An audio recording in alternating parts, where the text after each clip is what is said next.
சிவசங்கரா தேவனே ஸ்ரீ சிவசங்கரா தேவனே. Shankaram Sivashankaram.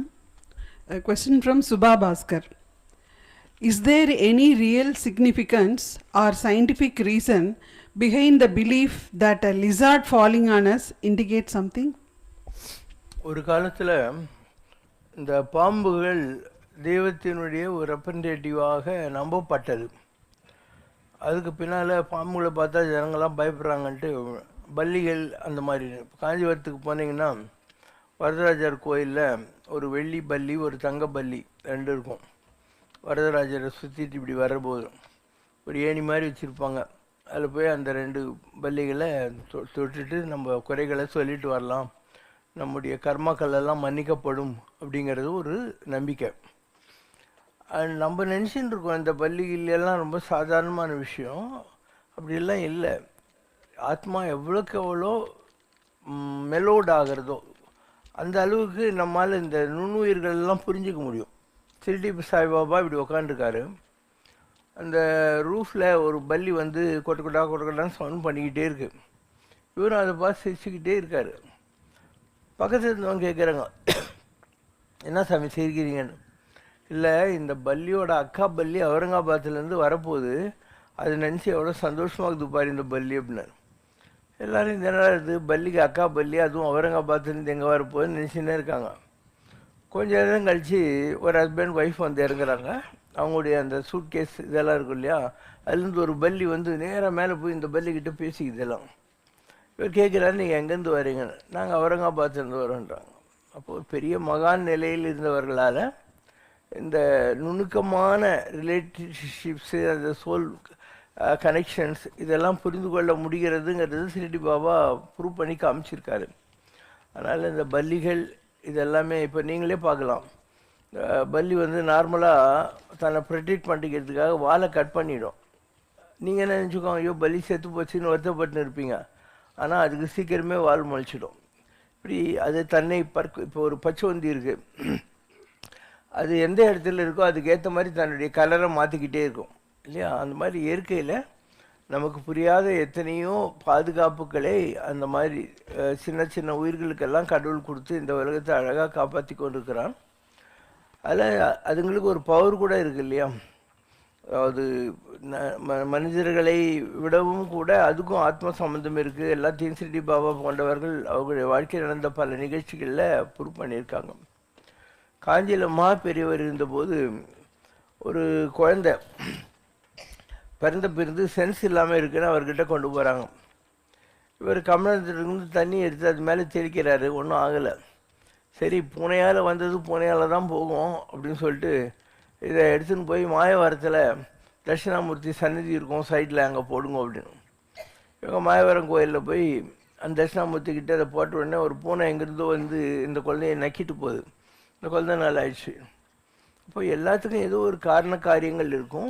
மகான்களால் அதை தெரிந்து கொண்டு அதுக்கு ப்ரிஸ்கிரிப்ஷன்லாம் அவங்களால கொடுக்க முடியாது. பொதுவாக பாம்புங்களுக்கு பவர் ஜாஸ்தி. பாம்புகளுக்கு என்ன, நம்முடைய முதுகு தண்டு இருக்கு இல்லையா, அது குண்டலினிங்கிறோம். அந்த குண்டலினியே பாம்பு தான். முருகர் இருக்கார் இல்லையா, அவரே பாம்பு தான். அவர் பேர் வந்து நாகசுப்ராயுடு இல்லை நாகசுப்ரமணியன் பேர். அதனால் எல்லாருடைய முதுகு தண்ணிலையும் இருக்கிறதே முருகன் தான். அதனால் இந்த உலகத்தில் ஏதோ ஒரு கனெக்ஷன் எல்லாத்துக்கும் இருக்குது. நாகலோகம்னு ஒன்று இருக்குது. நான் நேரில் போயிருக்கேன். கைலாச யாத்திரை பண்ணுற போது பங்கு சிற்கான்னு ஒரு இடம் இருக்குது. அந்த இடத்துல பூமிக்கு அடியில் நாகலோகம் இருக்குது. இந்த உலகத்தில் என்னென்னலாம் ஆத்மாக்கள் இருக்கோ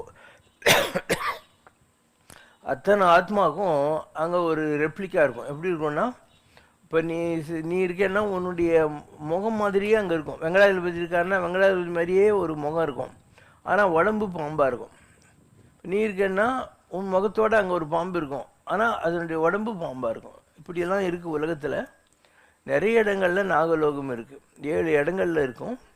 இப்போ நீங்கள் பார்த்தீங்கன்னா தமிழ்நாட்டுக்கு என்ன பேர், அரவ வாழ்வு அப்படின்னாங்க. அரவம்னா பாம்பு. இப்போது பாம்பு இருக்கிற ஊர் தான் தமிழ்நாடு. அதனால தான் நீங்கள் பார்த்தீங்கன்னா நாகப்பட்டினம் அது பாம்புகள் இருந்த இடம். கர்நாடகாவில் நீங்கள் போகிறீங்க, அங்கே வந்து prime worship was for snakes always. So இதெல்லாம் ஒன்றா தானே இருந்துச்சு. தமிழ்நாடு, கர்நாடகா, ஆந்திராலாம் ஒரு காலத்தில் ஒன்றா இருந்தது. 1950ஸ்க்கு அப்புறம் தான் எல்லாம் தனித்தனியாக பிரிஞ்சது. அதனால் நம்ம ஊர் பக்கம் இருக்குது, நாகாலாண்டு இருக்குது இல்லையா, அது பாம்பு கூடிய நான் சொல்கிற சிற்கா. ஸோ ஒரு 7 இடங்களில் நாகலோகம் இருக்கிறது. நீங்கள் மகாபாரதம் மாதிரி கதைகள் எல்லாம் படிக்கிற போது அதில் இதுக்கு ரொம்ப இம்பார்ட்டன்ஸ் கொடுத்துருப்பாங்க. அர்ஜுனன் ஊர் ஊராக ராஜஸ்வ யாகம் அதுக்கெல்லாம் போகிற போது அவன் போகிறான். போயிட்டு இன்றைக்கி பாதாள லோகம்ன்றாங்க இல்லையா, அது அமெரிக்கா. அந்த பாதாளலோகத்துக்கு போகிறபோது அங்கே ஒரு நாகராஜகுமாரி இருக்கா, அவள் பேர் உலுப்பி. வழக்கம் போல் அவகிட்ட இவன் லவ் பண்ணுறான், செக்ஸ் வச்சுக்கிறான். ஒரு குழந்தை பிறக்கிறது, இவனுக்கு அது தெரியாதையும் படிக்கு வந்துடுறான். அதுக்கப்புறம் திருப்பியும் ஒரு குதிரையை பிடிச்சிக்கிட்டு அஸ்வமேத யாகத்துக்காக போகிற போது இவனுடைய மகன் தான் எதில் நிற்கிறான்னு தெரியாது. அவன் பேர் பப்ருவாகனன். மகன் தான் தெரியாமல் இவன் சண்டை போட்டு அவனை கொன்னுடுறான். அப்போ அந்த ஒலிப்பி சொல்கிறான், உன் பிள்ளையே கொண்டுட்டியாடான்னு சொல்லிவிட்டு அவன் நாகலோகத்துக்கு போயிட்டு அங்கேருந்து ஒரு விளக்கை கொண்டாந்து தன்னுடைய பிள்ளையை காப்பாற்றுறான். இதனுடைய இன்ஸ்பிரேஷனில் தான் உங்களுடைய மணாளனே மங்கையின் பாக்கியம், கணவனே கண்கண்ட தெய்வம் போன்ற சினிமாக்கள் எல்லாம் அந்த காலத்தில் எடுப்பாங்க. இதெல்லாம் இருக்குது அப்படின்னு உங்களுக்கு புரிய வைக்கிறதுக்காக எடுத்தாங்க. அதனால் உலகத்தில் நாகலோகங்கள் 7 இருக்கிறது உண்மை.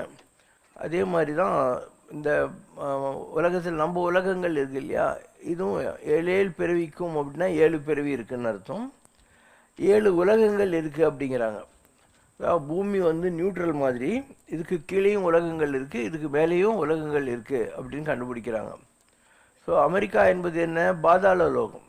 இப்போ வேர்ல்டு மேப் எடுத்து வச்சு இந்தியாவிலேருந்து நீ ஸ்கேல் வச்சு பார்த்தியானாக்கா அது கலிஃபோர்னியாவில் போய் முடியும். ஏன்னா அதுதான் பாதாள லோகம். இந்தியாவிலேருந்து நீ பூமியை தோண்டிக்கினே போனால் அங்கே போய் முடியும். அதுக்கு ப்ரூஃப் இருக்குது. சாகர ராஜாக்கள்னு இருந்தாங்க, அதில் அம்சுமான்னு ஒருத்தர் இருந்தான். அவன் அஸ்வமேத யாகம் பண்ணுற போது, அஸ்வம்னா குதிரை, இந்த குதிரையை கட்டி வைப்பாங்க. இந்திரன் பார்த்தா நம்ம பதவி போயிடும் போல இருக்குதுன்னு குதிரையை தேடின்னு போயிடுறான். இவங்க பூமியெல்லாம் தேடி பார்க்குறாங்க, எங்கேயும் கிடைக்கல. ஸோ பூமியை ட்ரில் பண்ணி பாதாள உலகத்துக்கு போனால் அங்கே ஒரு மலை, அந்த மலைக்கிட்ட அந்த குதிரை கட்டி இருக்குது. அங்கே ஒரு சாமியார் உட்காந்து தவம் பண்ணிகிட்டு இருக்கிறாரு. இவர் தாடி சாமியாரே என் குழந்தையை திருட்டி இங்கே வந்து உட்காந்து இருக்கான்னு சொல்கிறாரு. அவர் திடீர்னு கண்ணை திறந்து பார்த்துட்டு உம்முன்றாரு. இவங்கெல்லாம் எரிஞ்சு சாம்பலாக போடுறாங்க. ஸோ இவங்க எரிஞ்சு சாம்பலான இடம் ஆஷ் ஐலண்ட் பேர். அது கலிஃபோர்னியா கிட்டே இன்றைக்கி இருக்குது. குதிரை கட்டி இருந்த இடம் கலிஃபோர்னியா கிட்டே இருக்குது, அது ஹார்ஸ் ஹில்லுன்னு பேர். அந்த ரிஷியோட பேர் கபில ரிஷி. ஆரண்யம்னா காடு. கபில ரிஷி தவம் செய்த ஆரண்யம் கபில ஆரண்யம்.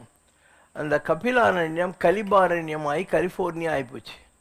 ஸோ இந்த அளவுக்கெல்லாம் உலகத்தில் ஏதோ ஒரு கனெக்ஷன் இருந்திருக்கு அந்த காலத்தில். ஸோ உலகம் பூரா ஒன்றா தான் இருந்துச்சு. இந்த கடல் உள்ளே புகுந்து பூமியை வெட்டிக்கிட்டே வந்துச்சு. அதனால் ஆப்பிரிக்கா தனியாக தொங்குது, நம்ம இந்தியா தனியாக தொங்குது, நியூசிலாந்து தனியாக இருக்குது, ஆஸ்திரேலியா தனியாக இருக்குது. எல்லாம் தொங்குறதுக்கு இதுதான் காரணம். ஸோ கடல் எங்கெல்லாம் உள்ளே போய் அந்த மலைகளையும் நிலத்தி அறிஞ்சிச்சோ அந்த மாதிரி இடங்கள்லாம் நீங்கள் நிறைய இடத்துல இருக்குது.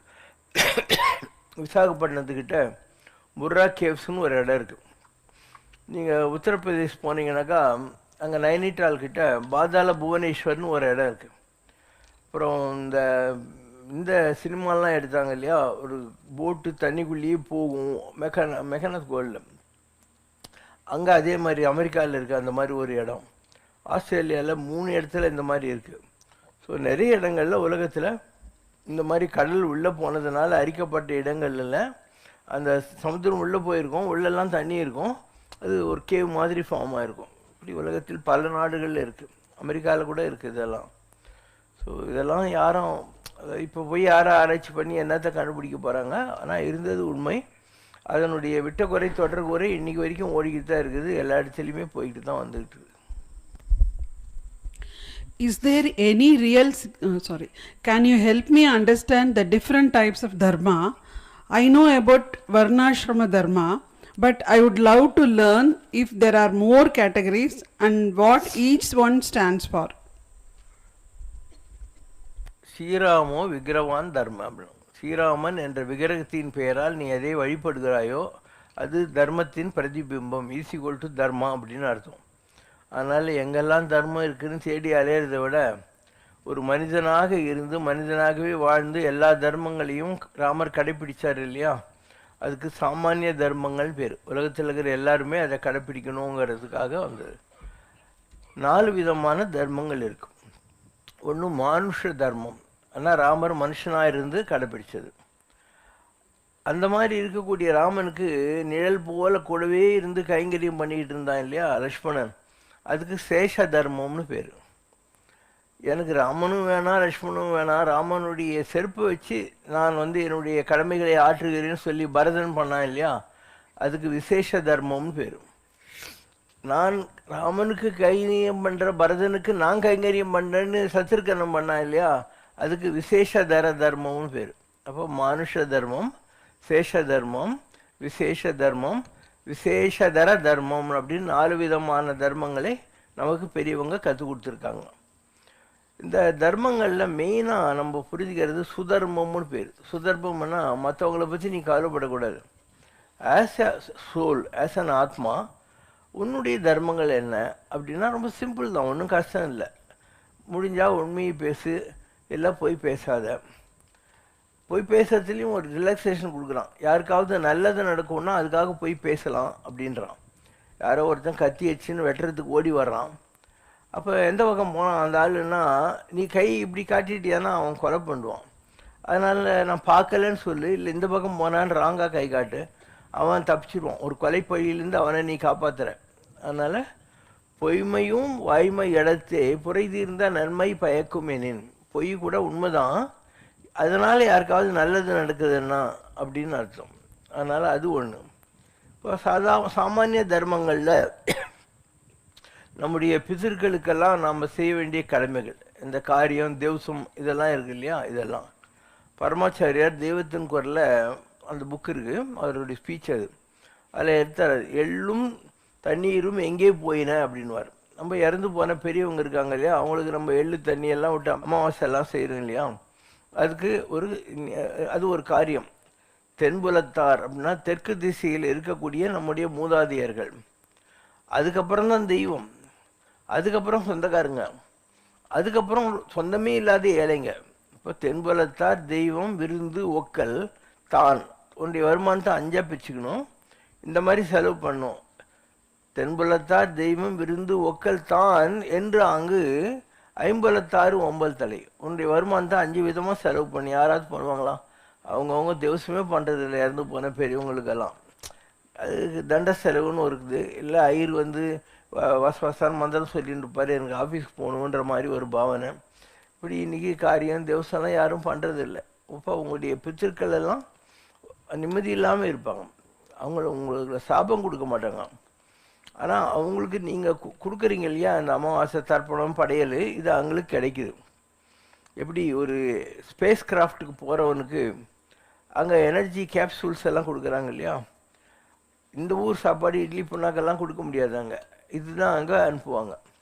அந்த மாதிரி நீங்கள் இங்கே உங்கள் பசுமாட்டுக்கோ எதுக்கோ அவுத்திக்கீரை கொடுக்குறீங்க, அந்த மாதிரி ஏதோ ஒன்று நீங்கள் படைக்கிறீங்க இல்லையா,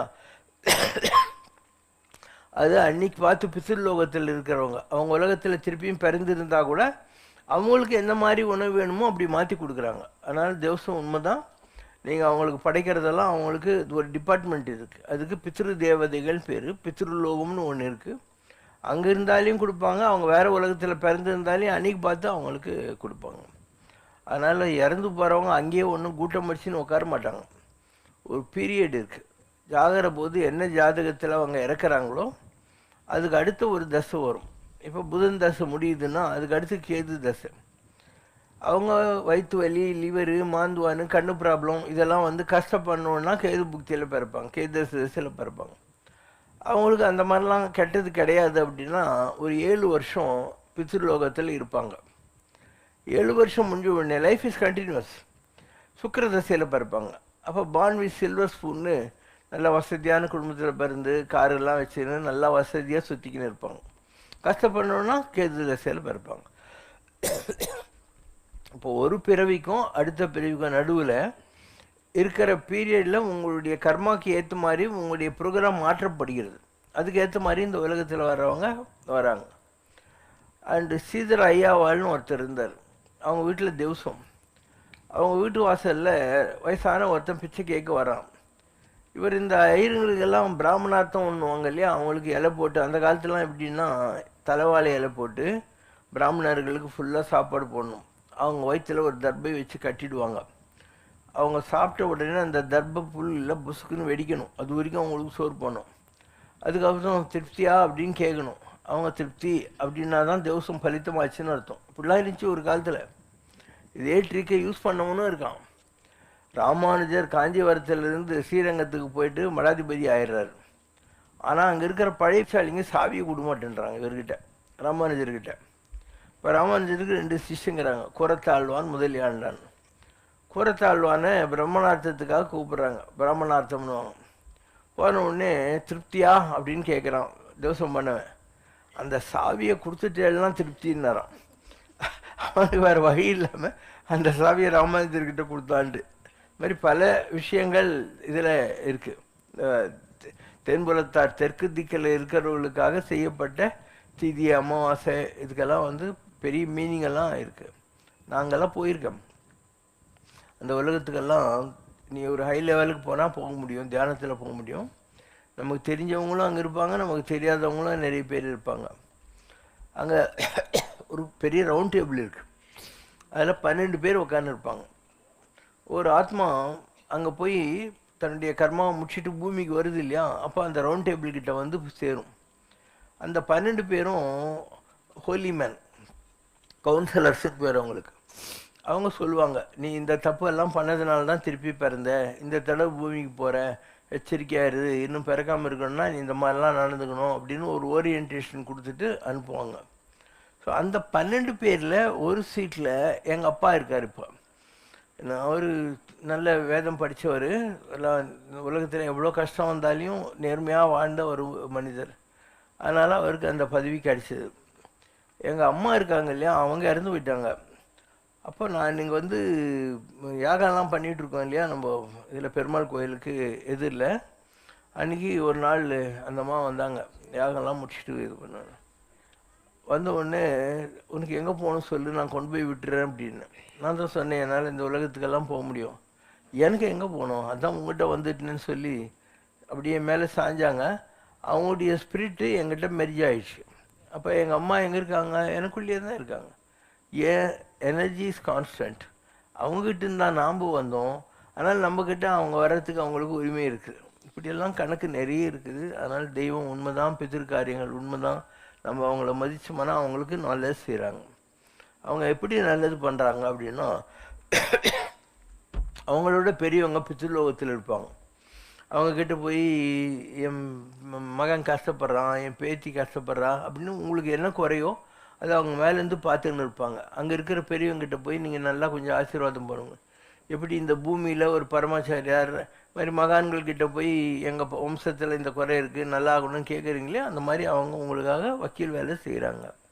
எல்லாம் உண்மை தான். அதே மாதிரி இந்த திவசம்லாம் நம்ம இங்கே பண்ணுறோம். அது எப்படி அவங்களுக்கு போகுது அப்படின்னா, நீ மெட்ராஸ்லேருந்து மாயவரத்தில் இருக்கிற குப்புசாமி ஐயருக்கு தந்தியமணியாடு அனுப்புகிற.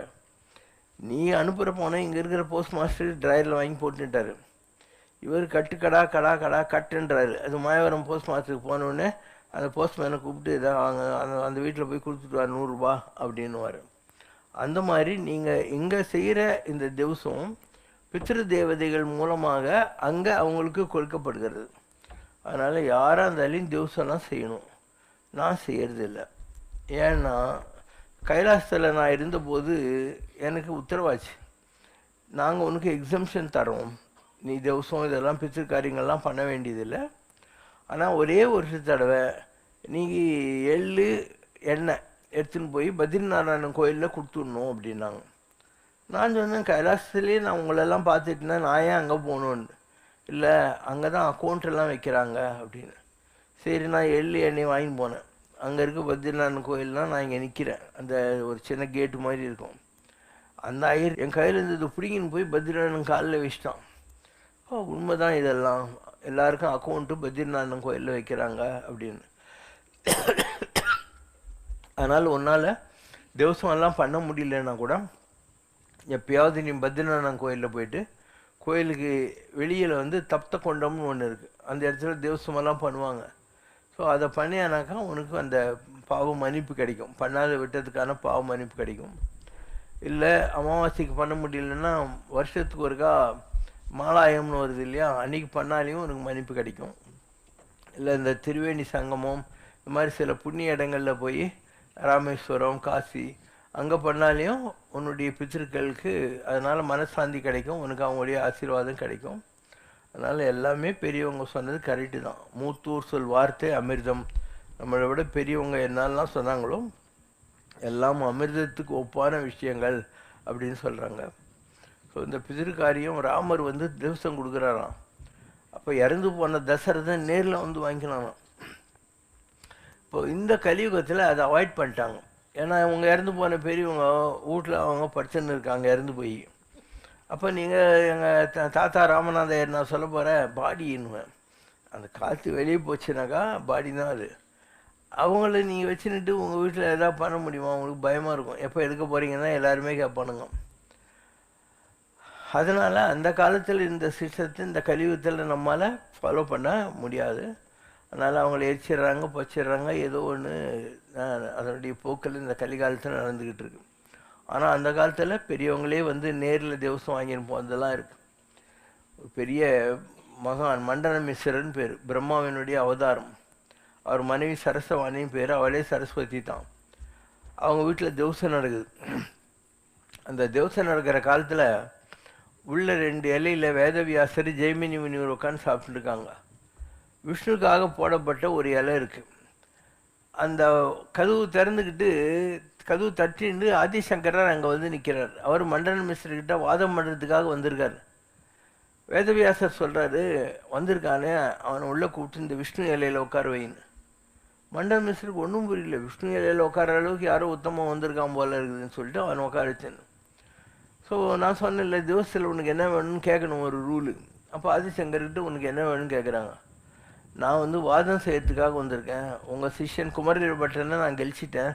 அவர் எங்கள் குருவாகிய மண்டன மிஸ்ரர்கிட்ட போய் நீங்கள் வாதம் பண்ணுங்க அப்படின்னு சொல்லியிருக்கார். அதுக்காக வந்திருக்கேன் அப்படின்னு. சரி வாதம் பண்ணலாம். அப்போது ஜட்ஜி யார் அப்படின்னா இவர் சொல்கிறார், வேதவியாசர் இருக்கட்டும்ன்ட்டு. இல்லை நாங்கள் வந்து விருந்தாளிகளாக வந்திருக்கோம், நாங்கள் ஜட்ஜாக இருக்க மாட்டோம் அப்படின்னு. அப்போ அந்த அம்மா இருக்கு இல்லையா, அதுதான் சரஸ்வதி. அந்த அம்மா இருக்கட்டும்ன்றாங்க. அவள் சொல்கிறா, இந்த ஆள் எங்கள் வீட்டுக்காரன், நீ என் விருந்தாளி, அதிதி தேவோபவ. அதனால் நான் 2 பேர் மனசையும் புண்படுத்த விரும்பலை. நான் என் கையால் 2 மாலை கட்டித்தரேன். ஒரு மாலை ஆதிசங்கருக்கு போடுவோம், ஒரு மாலை மண்டன மிஸ்ருக்கு போடுவோம். யாருடைய ஆர்குமெண்ட்டு வீக் ஆகிடுச்சோ அந்த மாலை வாடிடும். அப்போ யார் தோற்று போனீங்கன்னு தெரிஞ்சுக்கோங்கன்னு 2 மாலை கட்டி கொடுக்குது. அதில் மண்டன மிஸ்ருடைய மாலை வாடி போகுது. என்ன கண்டிஷன் அப்படின்னா, மண்டன மிஸ்ரர் தோற்றா அவர் குடும்ப வாழ்க்கையை விட்டுட்டு சன்னியாசி ஆகிடணும். ஆதிசங்கரர் தோற்றா அவர் சன்னியாச வாழ்க்கையை விட்டுட்டு குடும்ப வாழ்க்கைக்கு வரணும். ஆதிசங்கர் சொல்கிறார், வா போகலாம் சன்னியாசின்னு. அப்போ சரஸ்வதி சொல்கிறா, அவரில் பாதி நான்.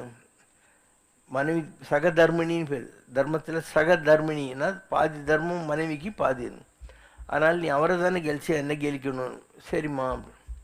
அவள் என்ன கேள்வி கேட்டாலும் இவர் பதில் சொல்லிடும் தெரியும் அவருக்கு. அதனால் சரஸ்வதி என்ன சொல்கிறா, குடும்ப சுகத்தை பற்றி உனக்கு என்ன தெரியும் சொல்லுன்றா. இவர் சன்னியாசி, குடும்ப வாழ்க்கையை பற்றி இவருக்கு ஒன்றும் தெரியாது. இவர் ஏதாவது சொன்னால் அது ஊகமாக இருக்குமே தவிர, முக்கிஷாக இருக்குமே தவிர உண்மை கிடையாது. அதனால் இவர் மாட்டிக்கினார். எனக்கு 1 மாதம் டைம் கொடு அப்படின்னா அதே எண்ணத்தில் போயினே இருக்கார். அப்போ காசிராஜா மண்டையை போட்டான். இவர் என்ன பண்ணுறாரு, கூடு விட்டு கூடு பாஞ்சி தன்னுடைய ஆத்மாவை காசிராஜன் உடம்புல போட்டு தன்னுடைய உடம்பை ஏதோ ஒரு குகையில் வைக்க பாதுகாக்க சொல்கிறார் சிஷ்யங்கிட்ட. இவர் ரொம்ப நல்லா ராஜ பரிபாலனை நடக்குது. அப்போ மந்திரி பார்க்குறான், நம்ம பழைய ராஜா மக்கு பிளாசிரி இது ரொம்ப நல்லா பரிபாலனை பண்ணுது. அப்போ யாரோ ஒரு மகான் இறந்துருக்கான்னு போய் பாருங்கடா, எங்கே இருந்தால் அது எரிச்சிருங்கன்னு. ஸோ அங்கே எரிக்கிறாங்க. அவர் கறிக்கட்ட ஆன உடனே அவர் வந்து கபாலன் ராஜா எக்கெடு கேட்டான்னு இந்த உடம்பு விட்டு தன் உடம்புக்குள்ளே போய் கூடு விட்டு கூடு பாஞ்சி வெந்திச்சிடுறாரு. அவருடைய சிஷ்யர் பத்மபாதர் சொல்லி நரசிம்ம உபாசனை பண்ணுறவர். அவர் சொல்கிறார், ஒரு மகான் ஆசீர்வாதம் பண்ணும்போது கை அழகாக இருக்கணும் இல்லையா, இப்படி கறிக்கட்டி ஆகி போச்சு இல்லையா, நான் நரசிம்மரை கூப்பிட்றேன் உங்களுக்கு கை கிடைக்கும்னு அவர் நரசிம்மரை பார்த்து லக்ஷ்மி நரசிம்ம கராவலம்ப ஸ்தோத்திரம் பாடுறாரு.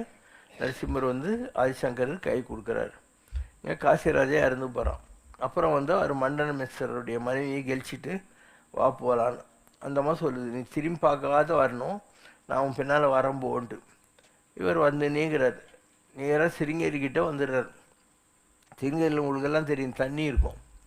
அதனால் அந்த தண்ணி இருக்கு இல்லையா, அதை தாண்டி போகிறபோது இந்த பொம்பளை வந்துட்டாலும் பார்க்க திரும்பி பார்த்தா சொல்கிறா, அவன் நான் இங்கே தான் இருப்பேன், நீ இன்னும் வரமாட்டோம் போன்ட்டு. ஸோ சிருங்கேரியில் இன்றைக்கி சாரதா பீடத்தில் உட்காந்துருக்கிறது யார்? சரஸ்வதியாக இந்த உலகத்தில் மனித உடலில் வசித்த மண்டன மிஸ்ருடைய மனைவியாகிய சரஸ்வதி. அதான் சிருங்கேரியில் இருக்கக்கூடியது. அந்த தண்ணியை தாண்டினதை இவர் திரும்பி பார்க்காம இருந்திருந்தாக்கா அந்த அம்மா இவர் கூட போயிருக்கும். அவர் அதே மாதிரி கேரளாவில் சுற்றி நிற்கிறார். அப்போ ஒரு பிரம்மராட்சசன் யார்? ஒரு பிராமணன் தான் கற்ற வேதங்களை மற்றவங்களுக்கு கற்றுக் கொடுக்கலன்னா அடுத்த பிறவி ராட்சசனாக பறப்பான். அதுதான் பிராமண ராட்சசன், பிரம்ம ராட்சசன். ஒரு ஆள் ஆதிசங்கர் கேரளாவில் எங்கே போனால் சுற்றிக்கினே இருக்கான். என் கேள்விக்கு பதில் சொல்லு. சொல்கிறேன் வானவனை கூட்டின்னு வந்து இன்றைக்கி சிருங்கேரி சாரதாம்பிகை கோயிலுக்கு வெளியே வந்து கேரள பிரம்மான்னு ஒரு கோயில் இருக்கும். கேரள பிரம்மான்னா கேரளாவிலேருந்து வந்த பிரம்மராட்சசன்னு அர்த்தம். அந்த சிலையில் உட்காந்துக்கிறது பிரம்மராட்சசன் தான். நான் நேரில் அவனை பார்த்துக்கிறேன். ஸோ அங்கே உட்கார வச்சிட்டார். என்ன சொன்னார்? உனக்கு எவ்வளோ சாப்பாடு, எவ்வளோ குடிக்கிறதுக்கு தண்ணி கிண்ணி வேணுமோ எல்லாம் கிடச்சிடும். சரஸ்வதிங்கிறது ஒரு பெரிய ஞான பீடம், அதனால் நீங்கள் இருந்துக்கோன்னு சொல்லிட்டார். அதனால் இன்றைக்கி மற்ற மடங்களை விட சிருங்கேரி கொஞ்சம் நல்லா ப்ராஸ்பரஸாக இருக்கிறதுக்கும் வசதியோடு இருக்கிறதுக்கும் கொஞ்சம் சாநியத்தோடு இருக்கிறதுக்கும் காரணம் அங்கே இருக்கிற சரஸ்வதியும் ஒரிஜினலு, உட்காந்துக்கிற பிரம்மராட்சசனும் ஒரிஜினல். 2 பேரும் ஆதிசங்கரை தான் அங்கே உட்கார வச்சுருக்கார். நான் அப்போல்லாம் சஷ்டிக்கு 6 நாள் விரதம் இருப்பேன். அப்போது ஒருத்தோட சிருங்கேரியில் இருந்தேன் 6 நாள். அப்போது அந்த பிரம்மராட்சசன் இல்லையா என்னை கேட்டான், போய் சாப்பிடு, எல்லாருக்கும் பரிமாறுறது நடக்குது அப்படின்னா. நான் சொன்னேன், இல்லை நான் விரதம் அப்படின்னேன், ஒன்றும் சாப்பிட மாட்டேன் விரதம்னு. அவன் சொன்னான், என்னது பலகாரம் அப்படின்னா. பலகாரம்னா நான் இட்லி தோசை இந்த மாதிரிலாம் சாப்பிடு. பலகாரம் அப்படின்னா. நான் சொன்னேன், அது கூட சாப்பிட மாட்டேன்னா. அது சொன்னான், உபகாரம் அப்படின்னா. உபகாரம்னா இந்த அவல் பொரி இந்த மாதிரி சாப்பிட்றது. ஸோ நான் சொன்னேன், பலகாரமும் இல்லை உபகாரமும் இல்லைன்னு. என்னையா விரதம் வந்து அப்படின்னா. ஏன்னா அவன் நல்லா தின்னு கேட்டவனா, அதனால விரதம் இருக்கிறது அவனுக்கு ஒத்தும். இது என்னன்னு சொன்னான். இது மாதிரி உலகத்தில் எல்லாமே நம்ம பெரியவங்க சொன்னதெல்லாம் இருக்குது. நம்ம எதையுமே இன்றைக்கி சீரியஸாக எடுத்துக்காத ஒரு கலிகால மனிதர்களாக உட்காந்துருக்கோம். நமக்கு சினிமா கொட்டாயில் போய் காற்றே இல்லாமல் 3 மணி நேரம் சினிமா பார்க்குறதுக்கு டைம் இருக்குது இல்லையா? எங்கேயோ ரெஸ்டாரண்ட்டில் போய் ஆர்டர் கொடுத்துட்டு அவன் கொண்டு வரதுக்கு 1 மணி நேரம் ஆனாலே உட்காந்து இருக்கிறதுக்கெல்லாம் நேரங்குது. எல்லாத்துக்கும் எங்கேயோ போய் மெரினா பீச்சில் உட்காந்துட்டு புழுக்க எடுக்கிறதுக்கெல்லாம் டைம் இருக்குது. நம்மளுக்கு இந்த கடவுளை கும்புறதுக்கும் சாஸ்திரங்களை ஃபாலோ பண்ணுறதுக்கெல்லாம் நமக்கு நேரமே இல்லை. அதனால் இன்றைக்கி கலிகாலத்தில் இந்த மாதிரி எல்லாம் ஜனங்க சந்தோஷம் இல்லாமல் இருக்கிறதுக்கு காரணம் நம்முடைய தர்மங்களை எல்லாம் நாம் விட்டு விட்டோம். நம்ம பெரியவங்க எவ்வளவோ தர்மங்களை சொல்லியிருக்காங்க. அதில் ஒன்று பித்ருக்காரியம், இன்னொன்று நம்முடைய வருமானத்தை 5ஆக பிரிக்கணும். பித்திருக்களுக்கு ஒரு பங்கு, தேவர்களுக்கு ஒரு பங்கு, சொந்தக்காரங்கள் ஏழையாக இருக்கிறவங்களுக்கு ஒரு பங்கு, சொந்தமே இல்லாத ஏழைங்களுக்கு ஒரு பங்கு, நம்ம குடும்பத்தில் நடத்துறதுக்கு ஒரு பங்கு. இந்த மாதிரி 50 9 இன்றைக்கி யாராவது பண்ணுறாங்களா? நீ யோசனை பண்ணிப்பார். அதனால் பல ஆச்சாரங்களை நான் விட்டு விட்டதுனால தான் இன்றைக்கி கஷ்டப்பட்டு இருக்கோம். நீங்கள்லாம் பண்ணணும், எல்லாத்தையும் பண்ணணும். ஒரு வேளை மாதம் உங்களால் பண்ண முடியலன்னா கூட எங்கேயாவது கோயில், கிராமேஸ்வரம், காசி அங்கே இங்கே போனால் பத்ரிநாத் போனால் பண்ணுங்கள். அப்படி இல்லைன்னா இந்த கூடுதுறை சங்கமம் இந்த மாதிரி சில இடங்கள்லாம் இருக்குது, அங்கெல்லாம் போய் பண்ணுங்கள். இதெல்லாம் பண்ணால் உங்கள் பெரியவங்களுடைய ஆசீர்வாதம் உங்களுக்கு கிடைக்கும். நிறைய குடும்பங்களில் இந்த பித்ரு தோஷம் இருந்தால் அந்த தம்பதிகளுக்கு குழந்தை பிறக்காது. பெரியவங்களுக்கு நீங்கள் பூஜை செய்யலையா, அதனால் பிறக்காது.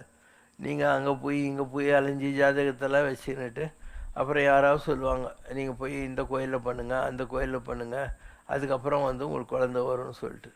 அதுக்கப்புறம் வாய்ப்பு இருந்தால் அந்த குழந்தை பிறக்கிறதுக்கான வாய்ப்புகள் அமையும், தானாக அமையும். இப்போ நிறைய பேருக்கு இந்த சந்ததி விருத்தியாகாமல் இருக்கிறதுக்கு காரணம் கூட இதுதான், திவசம் பண்ணாமல் விடுறது தான். நிறைய பேர் இந்த அபார்ஷன் பண்ணிக்கிறாங்க இல்லையா, அதுவும் ரொம்ப தப்பு. ஒரு குழந்தைங்கிறது பிரம்மா கொடுத்த ஒரு பிட்சை. உன்னுடைய கொழுப்புக்கு நீ நல்லா பழகிடுவ, பேசிடுவ, இன்னும் நாங்கள் லைஃப்பில் செட்டில் ஆகலை, அதனால் நாங்கள் குழந்தை பெற்றுக்க மாட்டோம், போஸ்ட்பான் பண்ணுறோன்னு சொல்லி அபார்ஷனுக்கு போவாங்க. அபார்ஷன் பண்ணக்கூடாது, அது மகா பாவமாயிடும். 7 ஜென்மத்துக்கு அந்த பாவத்துக்கு நீ தேட வேண்டியிருக்கும். ஆனால் அந்த நீ பண்ண கொழுப்புக்கு நீ பண்ண பாவத்துக்கு அந்த குழந்தை என்ன தப்பு படிச்சுன்னு அதை போய் அபார்ஷன் பண்ணி உட்காந்துருக்கிறீங்க. இப்போ நிறைய தப்புக்கள் இந்த சமுதாயத்தில் இன்றைக்கி நடந்துக்கிட்டு தான் இருக்குது. தர்மங்களை பற்றி எல்லாரும் வாய்க்கிழியே பேசுகிறாங்களே தவிர தர்மத்தை காப்பாற்றுறதுக்கெல்லாம் ஆளுங்க கிடையாது. என்றைக்கு நீங்கள்லாம் காப்பாற்றுறீங்களோ அந்த பூமி நல்லாயிருக்கும். டைமுக்கு மழை பெய்யும், டைமுக்கு எல்லாம் நடக்கும். நம்ம எல்லாருமே 190 பேர் தப்பு தான் பண்ணிக்கிட்டு இருக்கோம். எந்த தர்மத்தையும் யாரும் காப்பாற்றுறதே கிடையாது. வள்ளலார் ஒரு பெரிய லிஸ்ட்டே கொடுக்குறாரு, நான் என்னெல்லாம் தப்பு பண்ணணும்னு தெரியலையே அப்படின்ட்டு. கிளை வழியில் முள்ளிட்டேனும், ஜனங்க நடந்து போகிற இடத்துல முள் நான் போட்டு அது யாருக்கால குத்திச்சா, கொண்ட பொருள் பறித்தனும், யாருக்கிட்டையாவது துட்டுக்கிட்ட ஏமாற்றி பிடிங்கன்னு ஏமாத்தானா, இப்படி வரிசையாக ஒரு லிஸ்ட்டே சொல்கிறாரு. வரிசையாக சொல்லிவிட்டு இவ்வளோ பாவம் பண்ணியிருக்கேனே நான் எதன்னு ஒத்துக்கிறது, இப்போ இன்னமும் சொல்லவோ உண்மனம் இரும்போ பெரும்பாறையோ அப்படின்னு சொல்லிவிட்டு லாஸ்ட்டில் சொல்கிறார், உனக்கு பிள்ளையாரும் முருகன் மாத்திரம்தான் பிள்ளையா, என்னை பார்த்தா பிள்ளை மாதிரி தெரியலையா, நான் என்ன தான் தப்பு பண்ணியிருந்தாலும் என்னை மன்னிக்கக்கூடாதான்னு சொல்லி ஆனான்னு பட்ட வள்ளலாரே அழுகுற மாதிரிலாம் பாட்டு. இப்போ நம்மலாம் என்ன வள்ளலார் கால் தூசு கூட கிடையாது. நம்ம எவ்வளவோ பாவங்களும் செஞ்சுக்கிட்டு தான் இருக்கோம்.